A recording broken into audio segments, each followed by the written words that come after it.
राधे राधे। ओम नमः शिवाय। कैसे हैं आप लोग? ईश्वर की कृपा से आप सब अच्छे होंगे। ईश्वर सब पे कृपा बनाए रखे, सबका कल्याण करें। आज हम बताने जा रहे हैं श्री शिव महापुराण के विदेश संहिता का 16वां अध्याय। पृथ्वी आदि से निमित्त देव प्रतिमाओं के देव पूजन की विधि, उनके लिए नैवेद्य का विचार, पूजन के विभिन्न उपचारों का फल, विशेष मास, वार, तिथि एवं नक्षत्रों के योग में पूजन का विशेष फल तथा लिंग के वैज्ञानिक स्वरूप का विवेचन, इसके बारे में हम आपका वर्णन करने जा रहे हैं। और उसके पहले हम कहना चाहेंगे, यदि आपने हमारे चैनल को सब्सक्राइब नहीं किया तो प्लीज हमारे चैनल को सब्सक्राइब कर लीजिए और बेल आइकन बटन अवश्य दबा दीजिए, जिससे कि हमारे आने वाले वीडियोस आपको प्राप्त हो सकें और आपकी कहीं कथा छूटे नहीं, क्योंकि बहुत ही अच्छी कथा है और कथाएं सभी अच्छी होती हैं, लेकिन कहीं मिस कर जाएगी तो आपको फिर समझ में नहीं आएगी। तो इसलिए आप लोग हमारे चैनल को सब्सक्राइब अवश्य कर लीजिए और यदि आप लोग को पसंद आ रही हो तो वीडियो को लाइक शेयर अवश्य कीजिए और कमेंट में ओम नमः शिवाय अवश्य लिखिए और यह भी बताइए कि आपको ये कथा कैसी लग रही है सुनने में। अच्छी लग रही है तो भी बताइए, नहीं अच्छी लग रही तो भी बताइए, तो हम उसमें सुधार करने की कोशिश करेंगे। और कहाँ से आप हमारी ये कथा सुन रहे हैं शिव पुराण की, यह भी हमें कमेंट में अवश्य बताइए। चलिए अब चलते हैं कथा की तरफ। ओम नमः शिवाय, ओम नमः शिवाय, हर हर भोले नमः शिवाय। गंगाधराय शिव गंगाधराय, हर हर भोले नमः शिवाय। नमः शिवाय, ओम नमः शिवाय, हर हर भोले नमः शिवाय। नमः शिवाय, ओम नमः शिवाय, नमः शिवाय, ओम नमः शिवाय। ओम नमः शिवाय। ऋषियों ने कहा, साधु शिरोमणे, अब आप पार्थिव प्रतिमा की पूजन का विधान बताइए, जिससे समस्त अभिष्ट वस्तुओं की प्राप्ति होती है। सूत जी बोले कि महर्षियों, तुम लोगों ने बहुत उत्तम बात पूछी है। पार्थिव प्रतिमा का सदा पूजन सदा संपूर्ण मनोरथों को देने वाला है तथा दुख का तत्काल निवारण करने वाला है। मैं उसका वर्णन करता हूँ, तुम लोग उसको ध्यान देकर सुनो। पृथ्वी आदि की बनी हुई देव प्रतिमाओं की पूजा इस भूतल पर अभिष्टदायक मानी गई है। निश्चित ही इसमें पुरुषों का और स्त्रियों का भी अधिकार है। नदी, पोखरे तथा कुएं में प्रवेश करके पानी के भीतर से मिट्टी ले आए, फिर गंध चूर्ण के द्वारा उसका संशोधन करें और शुद्ध मंडप में रखकर उससे महीन पीसे और साने। उसके बाद हाथ से प्रतिमा बनाएं और दूर से उसका सुंदर संस्कार करें और प्रतिमा में अंग प्रत्यंग अच्छी तरह प्रकट हुए हों तथा वह सब प्रकार से अस्त्र शस्त्रों से संपन्न बनाई गई हो। तदंतर उसे पद्मासन पर स्थापित करके आदर पूर्वक उसका पूजन करें। गणेश, सूर्य, विष्णु, दुर्गा और शिव की प्रतिमा का, शिव का एवं शिवलिंग का द्विज को सदा पूजन करना चाहिए। षोडोपचार पूजन जनित फल की सिद्धि के लिए 16 उपचारों द्वारा पूजन करना चाहिए। पुष्प से प्रोक्षण और मंत्र पाठ पूर्वक अभिषेक करें। अघैनी के चावल से नैवेद्य तैयार करें। सारा नैवेद्य एक कुडव यानी कि लगभग पाव भर होना चाहिए। घर में पार्थिव पूजन के लिए एक कुडव और बाहर किसी मनुष्य द्वारा स्थापित शिवलिंग के पूजन के लिए एक प्रस्थ यानी कि शेर भर नैवेद्य तैयार करना चाहिए। ऐसा जानना चाहिए कि देवताओं द्वारा स्थापित शिवलिंग के लिए 3 शेर नैवेद्य अर्पित करना उचित है और स्वयं प्रकट हुए स्वयंभुलिंग के लिए 5 शेर। ऐसा करने पर पूर्ण फल की प्राप्ति समझनी चाहिए। इस प्रकार सहस्त्र बार पूजा करने से द्विज सत्यलोक को प्राप्त कर लेता है। 12 अंगुल चौड़ा, इससे दूना और 1 अंगुल अधिक अर्थात 25 अंगुल लंबा और 15 अंगुल चौड़ा जो लोहे या लकड़ी का बना हुआ पात्र होता है, उसे विद्वान पुरुष शिव कहते हैं। उसका 8वां भाग प्रस्थ कहलाता है, जो 4 कुलों के बराबर माना गया है। मनुष्यों द्वारा स्थापित शिवलिंग के लिए 10 प्रस्थ, ऋषियों द्वारा स्थापित शिवलिंग के लिए 100 प्रस्थ और स्वयंभू शिवलिंग के लिए 1 प्रस्थ, 1 सहस्त्र प्रस्थ निवेदन किया जाए तथा जल, तेल आदि एवं गंध द्रव्यों की भी यथायोग्य मात्रा रखनी चाहिए। और तो यह उन शिवलिंगों की महापूजा बताई जाती है। देवताओं का अभिषेक करने से आत्मशुद्धि होती है, गंध से पुण्य की प्राप्ति होती है, नैवेद्य लगाने से आयु बढ़ती है और तृप्ति होती है, धूप नैवेद्य करने से धन की प्राप्ति होती है, दीप दिखाने से ज्ञान का उदय होता है और तांबुल समर्पण करने से भोग की उपलब्धि होती है। इसलिए स्नान आदि 6 उपचारों को यत्नपूर्वक अर्पित करें। नमस्कार और जप, ये दोनों संपूर्ण अभीष्ट फल को देने वाले हैं। इसलिए भोग और मोक्ष की इच्छा रखने वाले लोगों को पूजा के अंत में सदा ही जप और नमस्कार करने चाहिए। मनुष्य को चाहिए कि वह सदा पहले मन से पूजा करके फिर उन उपचारों से करे। देवताओं की पूजा से उन देवताओं के लोकों की प्राप्ति होती है तथा उनके अवान्तर लोक में भी यथेष्ट भोग की वस्तुएं उपलब्ध होती हैं। अब मैं देव पूजा से प्राप्त होने वाले विशेष फलों का वर्णन करता हूँ, जो तुम लोग श्रद्धा पूर्वक सुनो। विघ्नराज गणेश जी की पूजा से भूलोक में उत्तम अभिष्ट वस्तु की प्राप्ति होती है। शुक्रवार को श्रावण और भाद्रपद मासों के शुक्ल पक्ष की चतुर्थी को और पौष मास में शतभिषा नक्षत्र पर आने पर विधि पूर्वक गणेश जी की पूजा करनी चाहिए। 100 या सहस्त्र दिनों में 100 या सहस्त्र बार पूजा करो। 100 या सहस्त्र दिनों में 100 या सहस्त्र बार पूजा करें।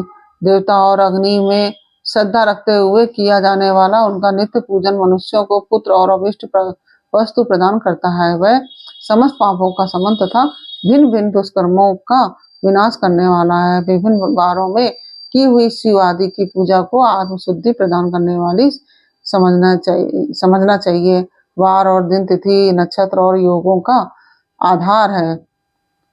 वार या दिन, तिथि, नक्षत्र और योगों का आधार है, समस्त कामनाओं को देने वाला है, उसमें वृद्धि या क्षय नहीं होता, इसलिए उसे पूर्ण ब्रह्म स्वरूप मानना चाहिए। सूर्योदय काल से लेकर सूर्योदय काल आने तक एक बार की स्थिति मानी गई है, जो ब्राह्मण आदि सभी वर्णों के कर्मों का आधार है। विहित तिथि के पूर्व भाग में की हुई देव पूजा मनुष्यों को पूर्ण फल प्रदान करने वाली होती है।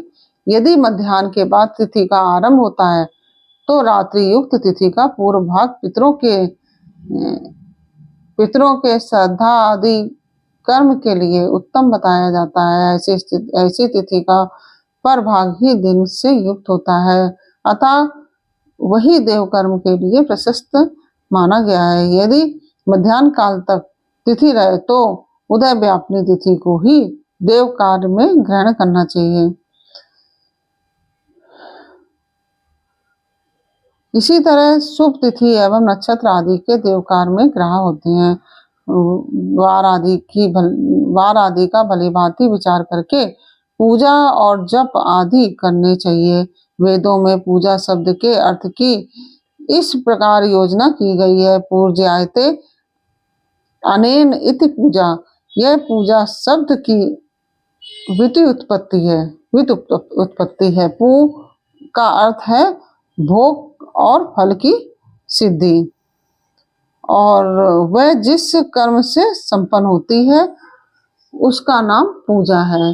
अनुवांछित वस्तु तथा ज्ञान ये ही अभीष्ट वस्तु हैं। सकाम भाव वाले को विशिष्ट भोग उपेक्षित होता है तथा निष्काम भाव वाले को अर्थ पारमार्थिक ज्ञान, ये दोनों ही पूजा शब्द के अर्थ हैं। इनकी याचना करने से ही पूजा शब्द की सार्थकता है। इस प्रकार लोक और वेदों में पूजा शब्द का अर्थ विख्यात है। इस नित्य और नैमित्तिक कर्म कालांतर में फल देते हैं, किंतु काम्य कर्म का यदि भली भांति अनुष्ठान हुआ हो तो वह तत्काल फलद होता है।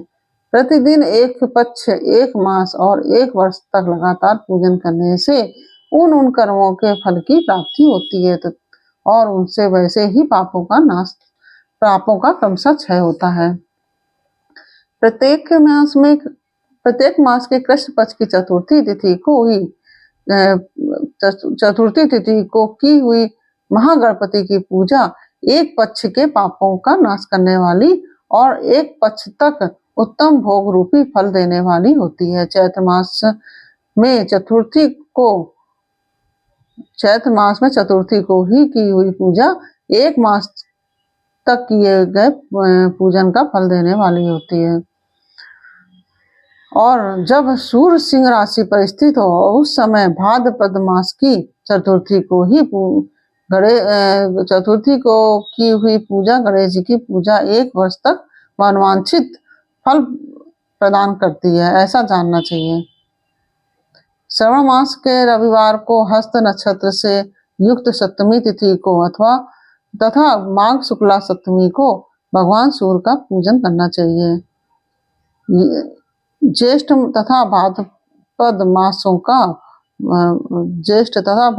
मासों के बुधवार को श्रवण नक्षत्र से युक्त द्वादशी तिथि को तथा केवल द्वादशी को भी किया गया भगवान विष्णु का पूजन अभिष्ट संपत्ति को देने वाला माना गया है।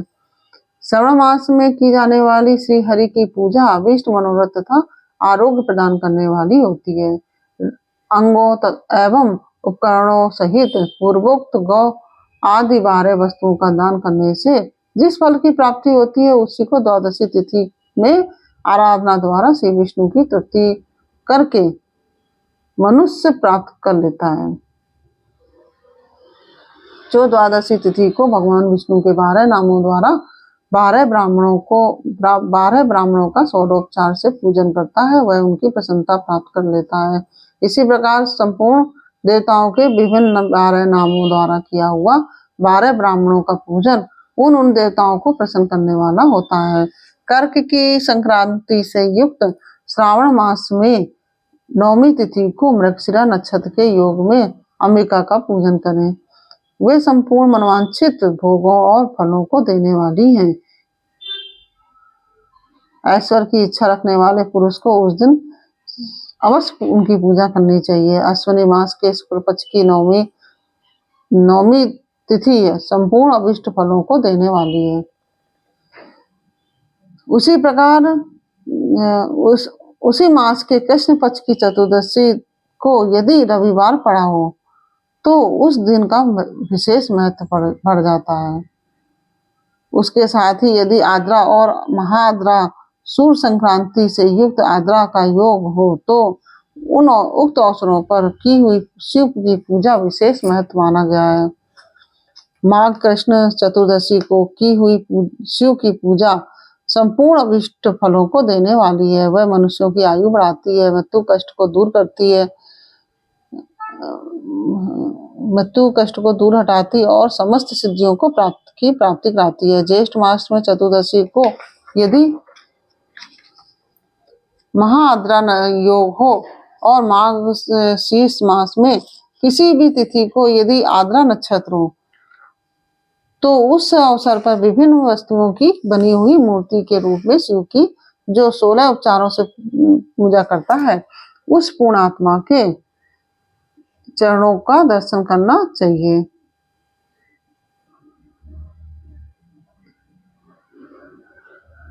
भगवान शिव की पूजा मनुष्यों को भोग और मोक्ष देने वाली है, ऐसा जानना चाहिए।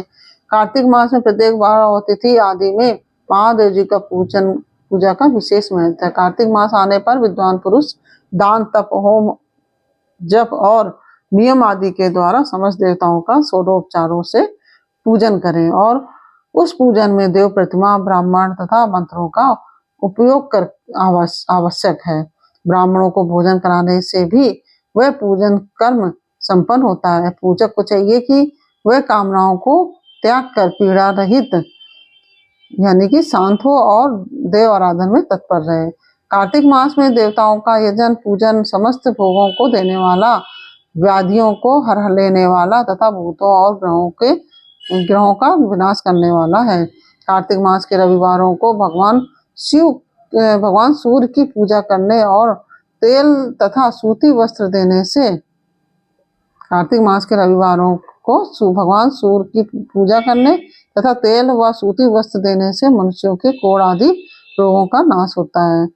हरे काली मिर्च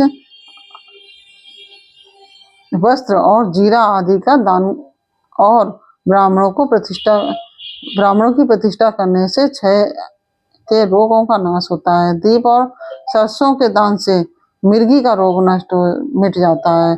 कृतिका नक्षत्र से युक्त सोमवार को किया हुआ शिव का पूजन मनुष्यों के महान दारिद्र्य को मिटाने वाला और संपूर्ण संपत्तियों को देने वाला है। घर की आवश्यक सामग्रियों के साथ ग्रह और क्षेत्र आदि का दान करने से भी उक्त फल की प्राप्ति होती है। कृतिका युक्त मंगलवारों को श्री स्कंद का पूजन करने से तथा दीपक एवं घंटा आदि का दान देने से मनुष्यों को शीघ्र ही वाक सिद्धि प्राप्त हो जाती है। उनके मुंह से निकली हुई हर एक बात सत्य होती है। कृतिका युक्त बुधवारों को किया हुआ श्री विष्णु का यजन तथा दही भात का दान मनुष्यों को उत्तम संतान की प्राप्ति कराने वाला होता है। कृतिका युक्त गुरुवारों को धन से ब्रह्मा जी का पूजन तथा मधु सोना और घी का दान करने से मनुष्यों के भोग वैभव की वृद्धि होती है। कृतिका युक्त शुक्रवारों को गजानन श्री गणेश जी की पूजा करने से तथा गंध पुष्प एवं अन्न का दान देने से मानवों के भोग पदार्थों की वृद्धि होती है। उस दिन सोना चांदी आदि का दान करने से बंध्या को भी उत्तम पुत्र की प्राप्ति होती है। कृतिका युक्त शनिवारों को दिक्पालों की वंदना, दिग्गजों, नागों और सेतुपालों का पूजन, त्रिनेत्रधारी रुद्र, पापाहारी विष्णु और ज्ञानदाता ब्रह्मा का आराधन और धनवंतरी एवं दोनों अश्विनी कुमारों का पूजन करने से रोग, दुर्मृत्यु एवं अकाल मृत्यु का निवारण होता है तथा तत्कालिक व्याधियों की शांति हो जाती है। नमक, लोहा, तेल और उड़द आदि का त्रिकटु यानी कि सोट, पीपल और गोल मिर्च जो होती है, फल, गंध और जल आदि का तथा घृत आदि द्रव्य पदार्थों और सुवर्ण मोती आदि कठोर वस्तुओं का भी दान देने से स्वर्गलोक की प्राप्ति होती है। इनमें से नमक आदि का मान कम से कम एक प्रस्थ यानी कि एक सेर होना चाहिए और सुवर्ण आदि का मान कम से कम एक पल होना चाहिए। तो धन की संक्रांति से युक्त पौष मास में उषा काल में शिव आदि समस्त देवताओं का पूजन क्रमशः समस्त सिद्धियों की प्राप्ति कराने वाला होता है। इस पूजन में अगैनी के चावल से तैयार किए हुए हविष्य का नैवेद्य उत्तम बताया जाता है। पौष मास में नाना प्रकार के अन्न का नैवेद्य विशेष महत्व रखता है। मार्गशीर्ष मास में केवल अन्न का दान करने वाले मनुष्यों को ही संपूर्ण अविष्ट फलों की प्राप्ति होती है। मार्गशीर्ष मास में अन्न का दान करने वाले मनुष्य के सारे पाप नष्ट हो जाते हैं।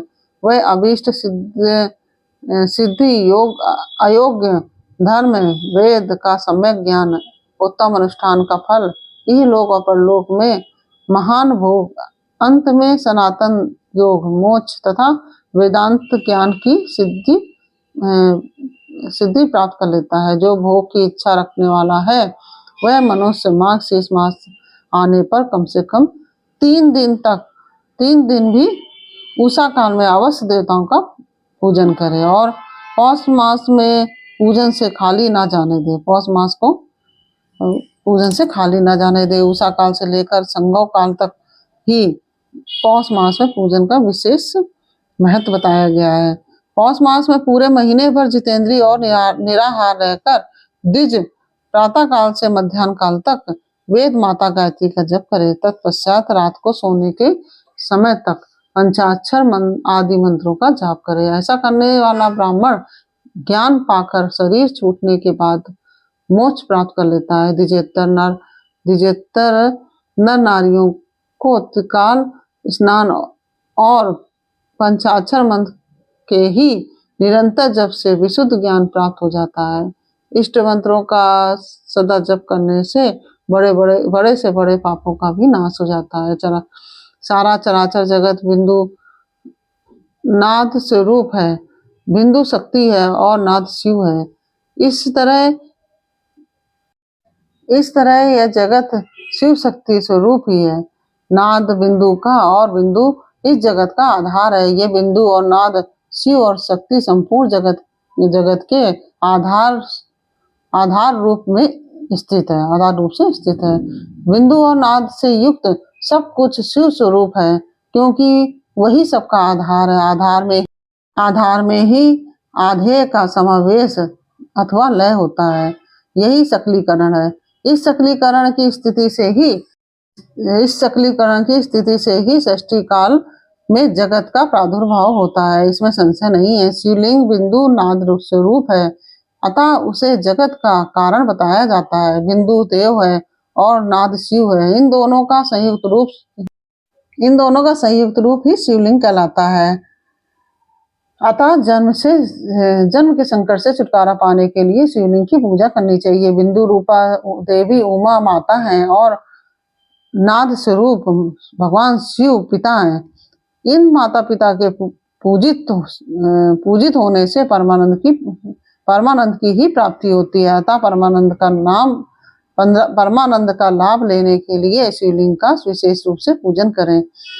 देवी उमा जगत की माता है और भगवान शिव जगत के पिता हैं। जो इनकी सेवा करता है उस पुत्र पर इन दोनों माता पिता की कृपा नित्य अधिकाधिक बढ़ती रहती है।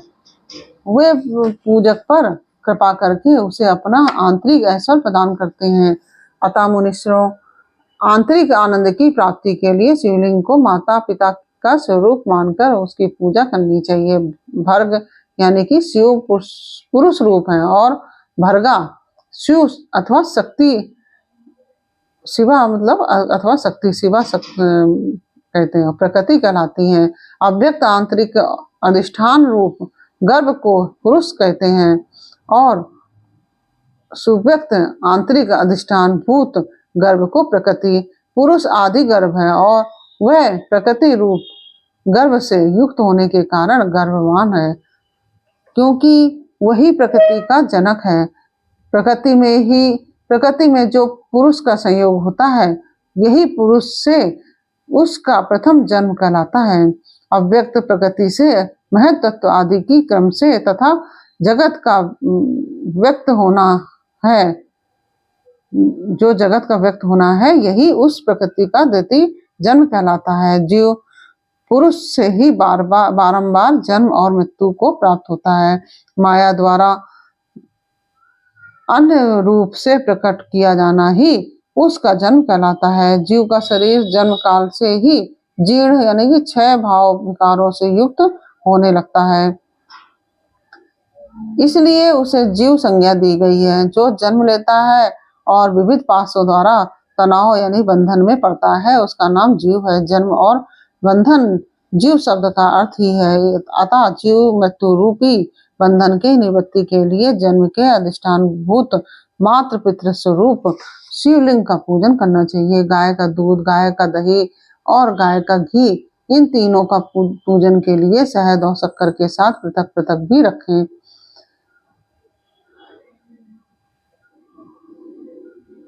और इन सबको मिलाकर सम्मिलित रूप से पंचामृत भी तैयार कर लें। इनके द्वारा शिवलिंग का अभिषेक एवं स्नान कराएं।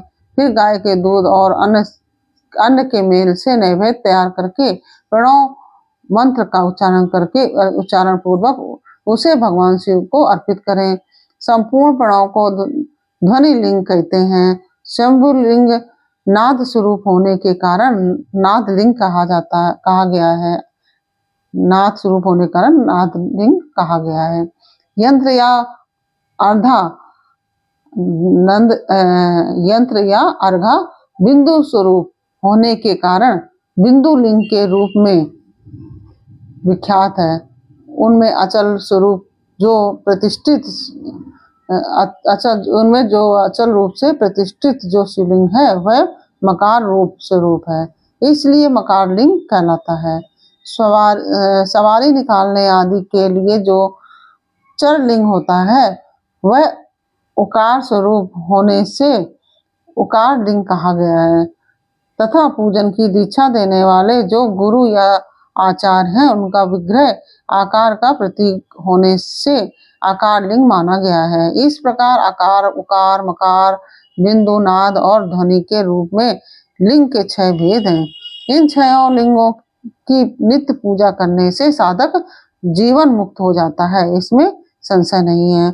इस प्रकार से यह 16वां अध्याय पूर्ण हुआ। यह अध्याय आपको कैसा लगा यह हमें कमेंट बॉक्स में अवश्य बताइए। अच्छा लगा हो वीडियो को लाइक शेयर अवश्य कीजिए और कमेंट में ओम नमः शिवाय अवश्य लिखिए।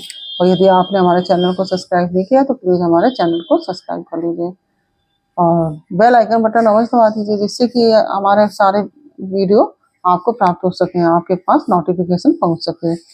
फिर मिलते हैं आपसे अगले अध्याय के साथ अगले वीडियो में। तब तक के लिए ओम नमः शिवाय। राधे राधे।